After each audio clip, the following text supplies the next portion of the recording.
Here. Sterner, Here. Vento, Here. Wolf, Here. Zarin, Present. thank you, and Lindstrom. Hello, hello. Thank you very much. Thank you. Any changes to today's agenda? Or any additions? Without objection, then we will move forward with our agenda, which looks like it's going to be a good one. First item is the approval of the minutes from August 11th, Great. 2020. Is there a motion to approve those minutes? Vento moves approval. I'll move second, Sterner. We'll get you one of them. We'll get you on the second. Thank you very much. So Vento motioned, and who was the second? Fredson. Fredson. Thank you very much. And roll call. Thank you. Fredson. Aye. Sterner. Aye. Vento. Aye. Wolf. Aye. Zarin. Aye. And Lindstrom. Aye. Moving right along, that takes us to our consent agenda where we have two comp plans and comprehensive sewer plans from South St. Paul and City of Spring Park. Is there a motion to approve the consent agenda? Preston, I would move approval. So you're not, Second. do I need to tell you everything? And I heard second. Because they're already down to Councilmember doing consent Wolf. agenda. Jason, is that Jason that needs to mute himself? Yes, it is. Jason, if you could please mute There we go. Thank you. Very good. So I heard a motion from Fredson, second from Wolf. Correct. Thank you. Roll call. Fredson. Aye. Sterner. Aye. Vento. Aye. Wolf. Aye. Zarin. Aye. Lindstrom. Aye. Thank you. And we are moving right along onto our one and only business item, where we're talking about Vector Services. We're going to be hearing from Mr. Ward. All right. Good afternoon, Mr. Chair, committee members. My name is Joe Ward. I'm in the process engineering group and support services business unit, and I'm here to talk to you about Vector Services. And Sarah Smith is also here with me to help answer any questions, but I don't think her name ended up on the slide there. So I wanted to, next slide. All right, so I just want to start off with what Vector Services are used for. And on the right, you can see a picture of a typical Vector truck, and it's, you can imagine your household vacuum. It's a giant truck-mounted vacuum with a lot of power. And it's used for removing built-up material from tanks and piping and areas where things shouldn't be building up. The material will eventually cause blockages and shut down a process. Next slide, please. And here's an example of what we use them for. In 2019 at the SMB building, we had a polymer disruption where some of the polymers got mixed up in the bulk storage tanks on the right-hand side. You can see the beige tanks there. The goo from the left-hand side ended up in those storage tanks, and it should not be there. We use the Vector trucks. You can sort of see the tubing on the right there, the hoses, to suck that material out of there. The Vector truck was parked up and outside. This is in the lower level in the basement. And so the Vector was used to suck this material out and return our process back to service. Next slide, please. As far as the contract goes, our current contract is not to exceed $880,000, and it was split into. I think we go over 2 slides here. I think is there one back? Sorry, yes, there we go. Okay. So in May of 2018, we solicited bids for all the plants, and it was split into two contracts. We bid them individually, and excuse me, I'm getting a little lost in the weeds, but just to get the best price for each plant. And so we ended up with Metro, Seneca, Eagles Point, Hastings, St. Croix Valley, and Empire being served by Schlumke Services, and the 18127B contract for Blue Lake and East Bethel being served by Goliath. In August of 2019, we amended the contract because of last year's high wet weather flows, ended up with a lot of material in places it shouldn't be. And then also the critical response to the polymer system that you can sort of see some photos of there. That we're certainly not in the normal budget, normal spending range of where we see things sort of plug up and have to be removed. So we amended the contract in 2019. Next slide, please. So the current contract is not to exceed $880,000. The A contract with the bulk of the plants has 646,000 of the 880, and the B contract has 233 or the remainder. On the A contract, there's about $240,000 remaining, and 34,000 on the B contract with East Bethel and Blue Lake. The 18P127B, actually both of them are set to expire on June 30th of next year. And with only 34,000 remaining on the 18P127B contract, that's not enough funding to get to June 30th. They typically spend about $8,000 a month at Blue Lake. And most of that is related to scum removal building up in the clarifiers. And what has happened is we have come up with a new process for removing scum there since the contract was originally bid. It requires more Vactor hours to complete. However, it's a more reliable process that frees up the operators. And it relies more on the Vactor truck than our pumping equipment. And we are in the process of preparing a new RFP to go out for bids for all the plants again. That includes this new process. And Blue Lake has accounted for the spending in their budget. However, the funding on the particular contract is running low. And so we are here to request an additional $100,000 to cover the remaining months to get us through to June 30th of next year. And next slide, please. And our proposed action is that the Metropolitan Council authorizes a sole source amendment to Vactor Service Contract number 18P127B with Goliath Hydrovac for an additional amount of $100,000, increasing the total contract amount to $980,000. And with that, I'm happy to answer any questions. Any questions for Mr. Ward?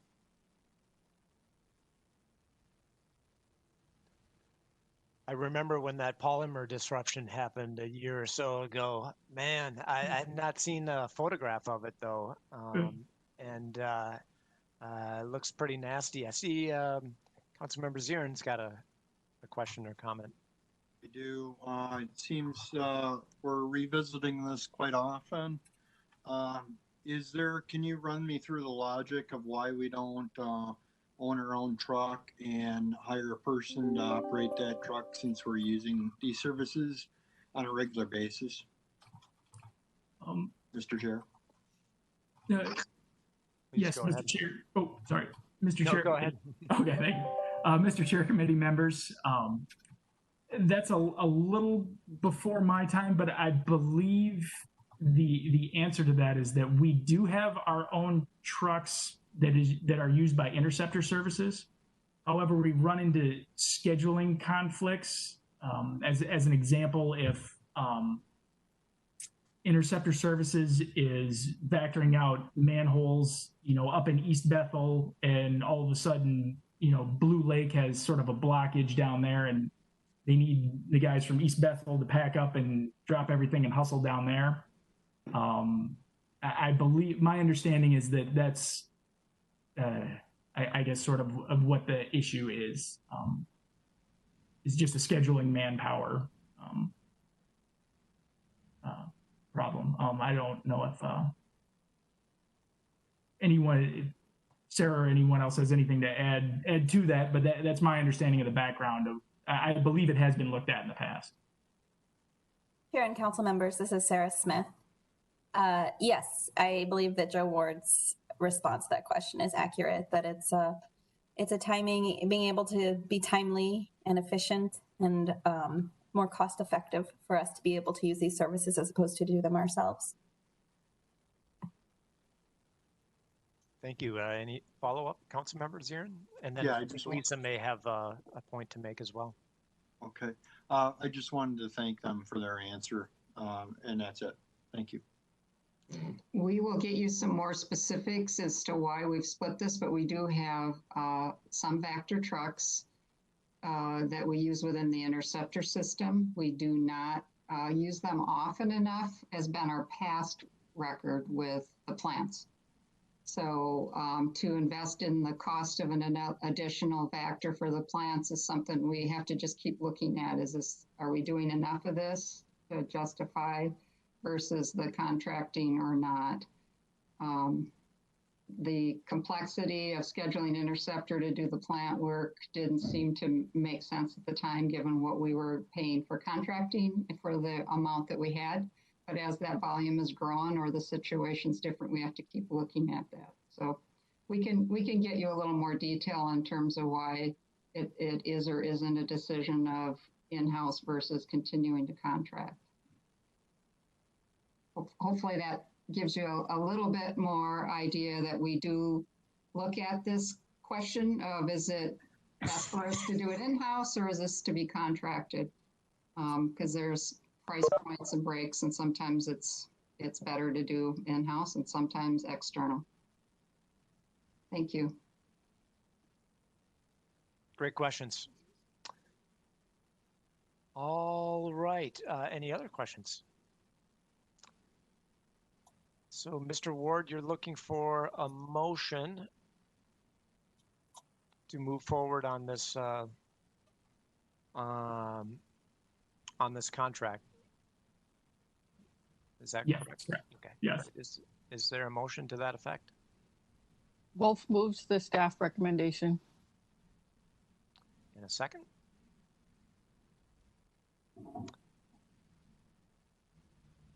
Fredson, second.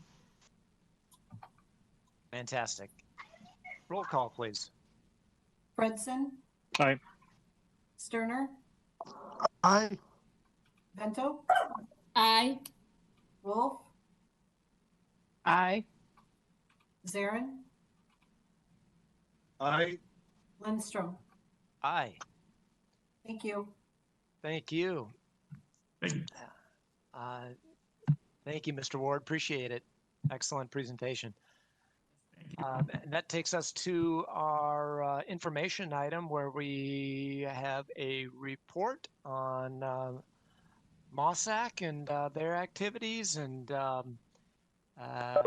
ably led by Councilmember Wolf and our staff team. So I don't know if we have a presentation or a PowerPoint to pull up, or if it's just going to be Mr. Alhassan and Ms. Ross, or tag team of both. Mr. Chair, committee members, we will just talk about it. Thanks for the opportunity again, Mr. Chair and committee members. My name is Ali Alhassan. I'm the manager of water supply planning. With me today is Lania Ross, who is an environmental analyst with the water supply planning unit. And we'll give you a summary of the recent meeting of the MOSAC, the Metro Area Water Supply Advisory Committee, which was a joint meeting with the MOSAC and the TAC, the Technical Advisory Committee for the MOSAC. And I will just wanted to give a little bit a reminder or an introduction to some of the committee members of who is MOSAC. MOSAC is the Metro Area Water Supply Advisory Committee. Short for it is MOSAC. In 2005, when the legislature mandated that the Met Council take into regional planning activities for water supply planning, created also this committee as an advisory committee to the Met Council. The committee itself represents counties in the metro area, it represents municipalities, and it represents state agencies. And it has to be led and that's the statute, what the statute is saying, it has to be led by council, the Met Council chair, or a representative from the Met Council. And now that leader of that committee is Council Member Wolf. The lead staff for MOSAC from the Met Council is Lisa Thompson. And in 2015, the legislature tried to add additional depth, technical depth to the MOSAC, and give them the opportunity to appoint technical advisory committee members that can support, because water supply issues are vast, it has a lot of broad issues that could be addressed from different points of views. And the legislature wanted to make sure that MOSAC will have the sufficient technical depth that could help them making right policy recommendations to the council and to the region. And so in 2015, the legislation has been changed and introduced the Technical Advisory Committee, TAC. Between the two committees, we have 33 members. So we have 33 members from around the metro area advising us advising the activities of the Met Council on water supply. One very important activity or very important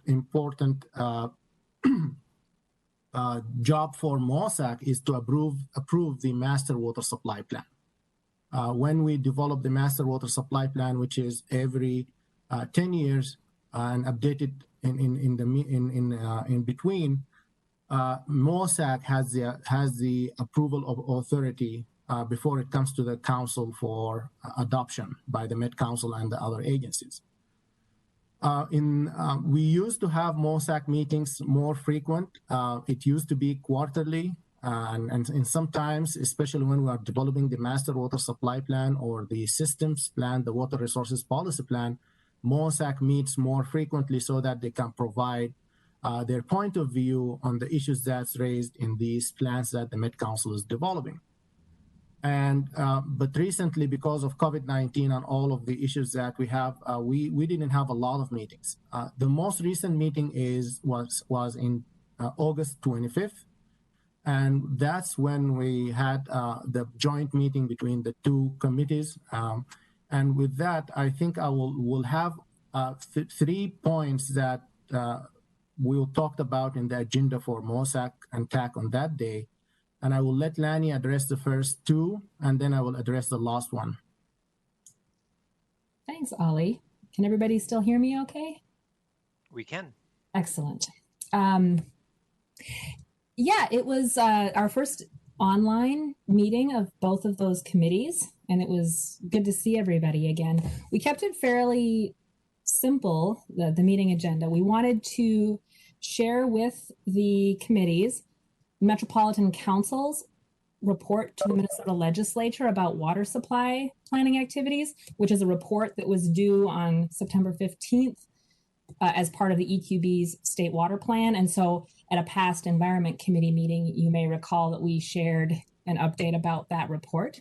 So we got the same kind of input from MOSAC and TAC that we asked for from you, and that was used and incorporated as we finalized that report. So they helped shape our messaging there. We were really particularly interested in hearing from them about their perspectives on how water supply planning has changed because of Met Council and our partners' activities since 2005, because they've been really influential in guiding the council on what we're doing related to water supply planning. And then we also wanted to get their perspective on what messages to highlight. Similar to what Environment Committee members shared, they stressed the importance of showcasing our collaboration and on the technical work that crosses boundaries, because groundwater, for example, certainly doesn't follow city boundaries. So having an entity like the Met Council able to support projects for multiple communities adds value to their work. In case you hadn't heard, that report was submitted to the legislature on the 15th. So if you Google EQB State Water Plan, you can see the full water plan, including our Met Council report. The full report is also on the council's document library. And so I hope that going forward, that report continues to be a good reference to you if you have any questions about the scope of the council's work relating to water supply planning. There's a lot of good information about the projects that we've done, for example, that we have access to if you have any water supply related topics or questions. Another topic we raised at the MOSAC and TAC joint meeting was an update on those committees' work planning. So this has been really guided by Councilmember Wolf, the TAC chair, Mark Maloney, who's with the city of Shoreview. We have been, over the past years, talking about a wide range of water supply issues in the region. And it's a very complex topic. And because the council is not a utility, we're not a regulator, we operate in that planning realm related to water supply planning. We want to work in a way that adds value. So a lot of topics have been raised, but it's now time to really focus on what are our priorities and getting input from our advisory committees on where can we add the most value or what should we be looking at in terms of policy recommendations. So we have been reaching out in one-on-one or small group interviews with various MOSAC members. And then now we've just started having those conversations with some of our TAC members to kind of do a deeper dive into what they see as priorities and also where they see the council or the committees really adding value. So that will be used to shape the work plan for those committees going forward. And so we'll be bringing some updates on that work to you at your future meetings. Related to that is how do we support all this work we're doing? And so the third topic that we raised at this meeting was the council's Clean Water Fund request, because that's one of our primary sources of funding, particularly for the technical work that we're doing, which is scoped by our local and state partners. And so Ali, I'll turn that back to you to talk more about that Clean Water Fund request. And as Lani mentioned, the Clean Water Fund is a major source of funding for the water supply planning. We are the only unit in environmental services that receive Clean Water Fund or from the state. And the Clean Water Fund support the work of Met Council that's guided, water supply work that's guided by MOSAC and TAC. So if we lose that funding, MOSAC and TAC, then we're not going to have any projects that the projects that MOSAC and TAC advised us to do or carry out in the region, we will not be able to do that. And every 2 years, we submit our request for the Clean Water Fund. And as all of you know that the state is facing a shortage this year in the revenue from the taxes. And with that in mind, anticipating that this shortage is not going to go anywhere in the next year, especially for the next biennium, agencies have been coordinating effort to come up with a request that meet all the requirements of the Clean Water Fund, but at the same time maintain the programs that has been established since the establishment of the Clean Water Fund 10 years ago. And the MOSAC and TAC have been involved in the previous years, and every time we are submitting a request for funding, they have been supporting Met Council request for funding from the Clean Water Fund. This year, for the next biennium, Met Council is requesting $2.3 million for two programs, to support two programs, including a grant program for water efficiency, and also for a sustainability program to support communities' effort to maintain and reach sustainability goals determined in the master water supply plans.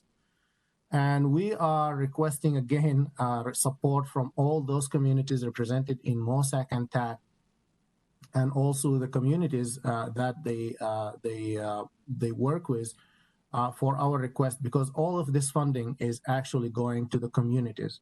When we did a calculation, about 65% of our sustainability program is funding going to communities, And 100% of our grant program is going to the communities to support their efforts. So a lot of the money that we are receiving is actually benefiting the region into different areas, into the different communities around the region. And the results of this request, we went to the MOSAC and TAC in that meeting, and we asked them to support our request. And it was a very positive response from the communities. The Clean Water Council yesterday mentioned that they received about 15 or 16 letters from communities in the metro area. In addition to one county, Dakota County sent a support letter for the Met Council request, and also Metro Cities, which is the representing most of the cities in the metro area, has also sent a support letter for the two programs and for our request for the two programs.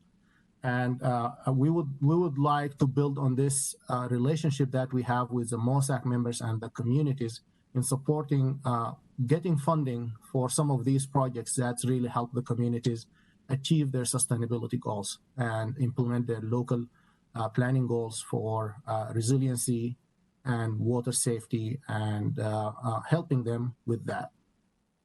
With that, we will open it for questions, Mr. Chair and council members. Thank you very much. Any initial questions?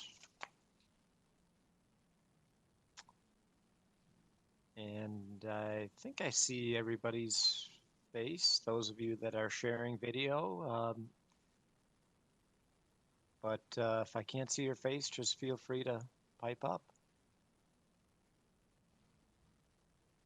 Any questions?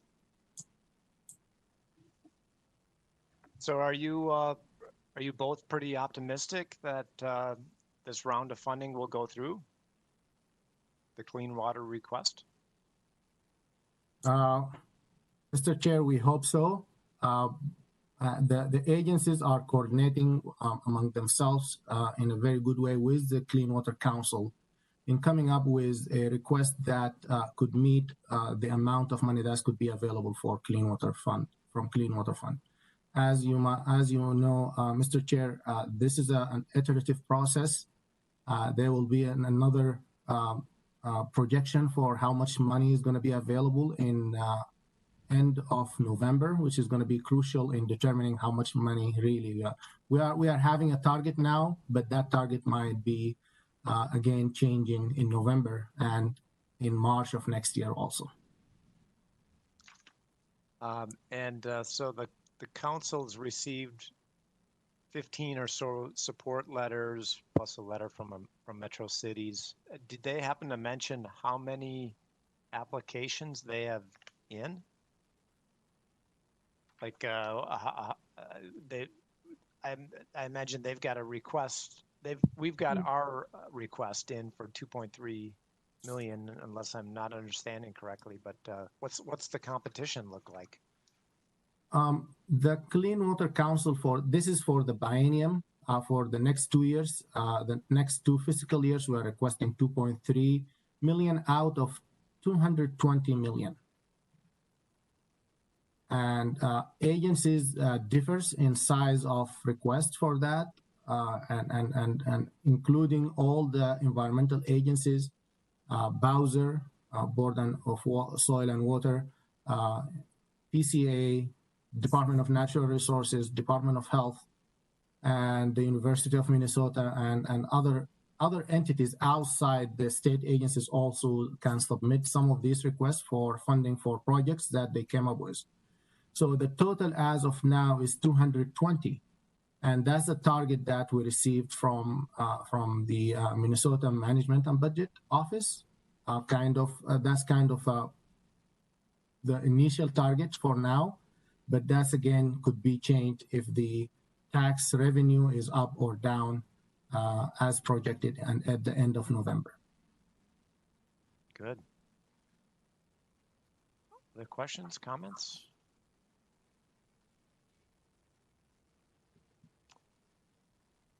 I'm curious to know, last comment from me, I think. You were saying, Ms. Ross, about how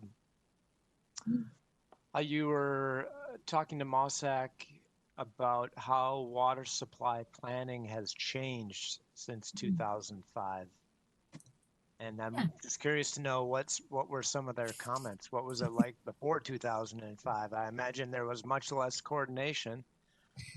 There was much less coordination. And this is a topic near and dear to my heart because I started with the council in 2006, immediately after we were sort of authorized to do this work. So it's been interesting to be part of the change. The level of collaboration has really grown, I think most notably.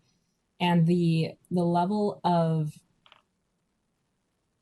I won't say it's like region-wide trust, but really like the level of trust that's been created between the council's water supply planning program and the state agencies, but also more importantly, local communities, water utilities is really important because there was a lot of uncertainty when this program began, what the council's role would be. There was a lot of fear that the council would take over water supply, local water supply systems, and create a regional system similar to, way back in the day. And the wastewater commission was created. We took over this we built a regional wastewater system.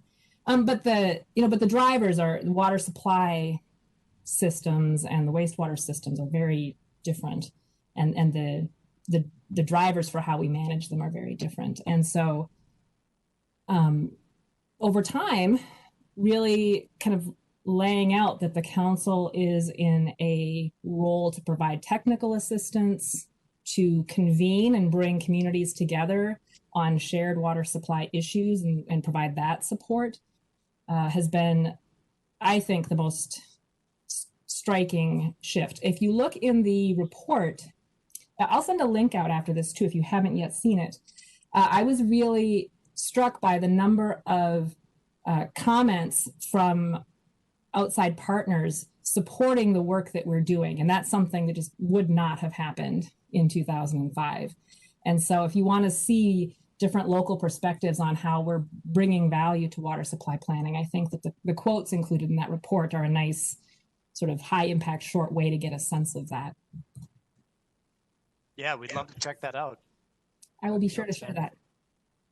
Super. And Mr. Chair, if I may say one thing. Please. We continue working in a very close collaboration with MOSAC and TAC. Actually, we are in the process, and both Lania and Emily Steinweg, who is also in this call, both of them are interviewing the technical advisory committee members nowadays. And within the next 2 weeks, they're going to finish that, hopefully. And they're getting their perspective. They are, most of them are practitioners, public work directors, and city engineers who are reflecting on some of the issues that raised by MOSAC and giving more of a practical issues that at the city level they are dealing with it, which is giving us a really good technical background that can support any policy recommendation that MOSAC will put into the future, and also would come to you also. I think we have really a very good forum of representation here that address a lot of the water issues that most of us we can benefit from having this model to use such expertise and depth in knowledge to help us achieve sustainable water for our region. Well, you've got a lot of expertise on that, on TAC, no question about that. I've seen the list of members, and I've had the pleasure of meeting and talking with the chair or the co-chair, the Public Works Director from Shoreview several times, and there's really no one better that knows this issue more than he does, and I'm sure there's great expertise around the table. Councilmember Wolf, any additional comments from the chair of MOSAC? Yes, Mr. Chair. When you asked about how things have changed between 2005 and now, in 2005, I was a Lakeville City Council member. And I remember all of the concern from cities. I was very involved in policy matters back then too. And there was a ton of concern from cities that it was just a power trip, that the Met Council was going to take over the water supply. But we have learned so much more about our water supply in the last 15 years in terms of mapping out the aquifers and really understanding where our water comes from, what the dangers are, what we need to do to keep our water clean and safe, potential contaminants, things that people weren't really thinking about much are now just taken for granted, that we know all this about our water supply that we didn't used to know. And that's all because of the work that the Met Council has been doing. Sounds like there's been a lot of trust that's needed to be built from those early years where people were had a lot of trepidations about the big bad Met Council coming in and taking over their world. Well, the water permitting process is very, very complicated and has a lot of different agencies that work on it. And so people were afraid that it would get even more complicated, and council's been working to try to make things work smoother rather than be another layer of bureaucracy. Yeah, I've learned that when it comes to complicated things, water is right on the top when you're dealing with Bowser and DNR and NPCA and soil and water conservation districts and et cetera. Department of Health. I'm sure I'm missing some right there. Like, oh my God, where do I go? Like, everybody is involved in this. So that's challenging. Well, good. Other questions, comments? This has been very helpful. Appreciate it. Thanks to you both for the presentation. Thank you, Mr. Chair. Thank you. All right. That takes us to our general manager's report. Well, I think a meeting or so ago, I mentioned that we were waiting to hear about our Platinum Awards, which we get excited about every year. But because of the pandemic, I should say, we were a little off schedule, but we did get notification. So I thought I'd give you a quick update on where we stand with those awards this year. Just a refresher, the Peak Performance Awards recognize excellence in wastewater treatment as measured by compliance with our NPDES permits. It's a national recognition program, and it basically recognizes our ES staff for putting forth hard work and commitment on behalf of the environment in our communities every day of the year, despite the weather and whatever difficulties might be coming along. They make sure that we get the job done. The highest award they give is called a Platinum Performance, and 5 of our facilities are getting, or that's for facilities that have 5 or more years of continuous compliance to earn this honor, and 6 of our facilities are again getting awarded Platinum Awards for, this is performance through the end of 2019, so we're always off by about 6 months because they go on a calendar year. Thought I'd give you a quick breakdown of the facilities, not only ours, but a little bit of idea on how many other facilities are in that peer group. So sum total across the country, there was 152 facilities that received Platinum Awards. 6 of those, as I mentioned, are ES facilities. The 5 to 10 years range, the Metro plant is right in the middle with 8 years. And in that 5-year span, there's 63 facilities total getting a Platinum Award. You'll notice as it gets up over 10 years, it starts to, facilities start to find it harder to maintain that compliance. So the next window of time is a 15-year span from 11 years to 26 years. Our Empire facility has a 12-year compliance record. And Eagles Point and Blue Lake both have 14-year compliance records. And for that 15-year span of time, there's only 83 facilities that are in that level of performance.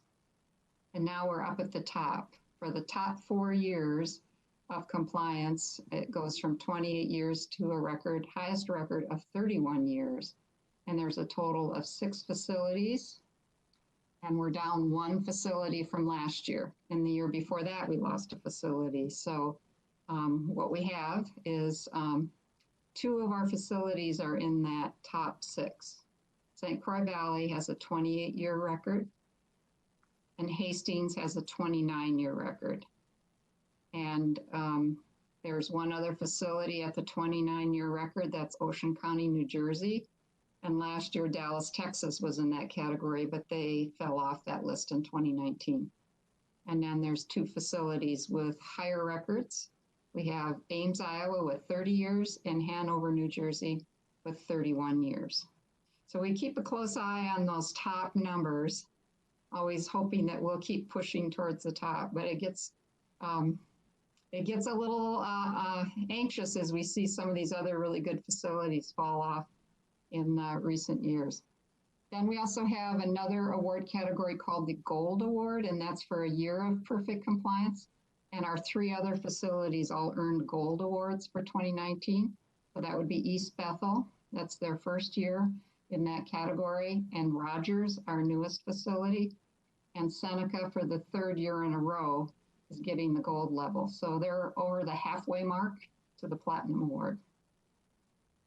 So collectively, when you add all of the 2019 compliance together, you get 108 years.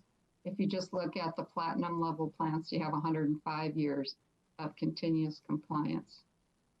Pretty exciting. This is, what it's all about. Are we making sure that all that wastewater that we take in has reached the levels of standards that say it's safe for the environment and safe for the public? And our staff are very, very committed to that, and I'm proud of the work they do. As are we, no question about that. 108 years of continuous compliance, not too shabby. And I know that we have a virtual employee recognition event coming up at some point in the maybe a month or 2 ahead, and I'm sure you will make that point many times over, as you always do. Great job of recognizing where credit is due, which is to our many, many staff members. Fantastic. Congratulations. Very good. I think that takes us to the end of our agenda. So we are adjourned. Have a great day, everybody. See you next time.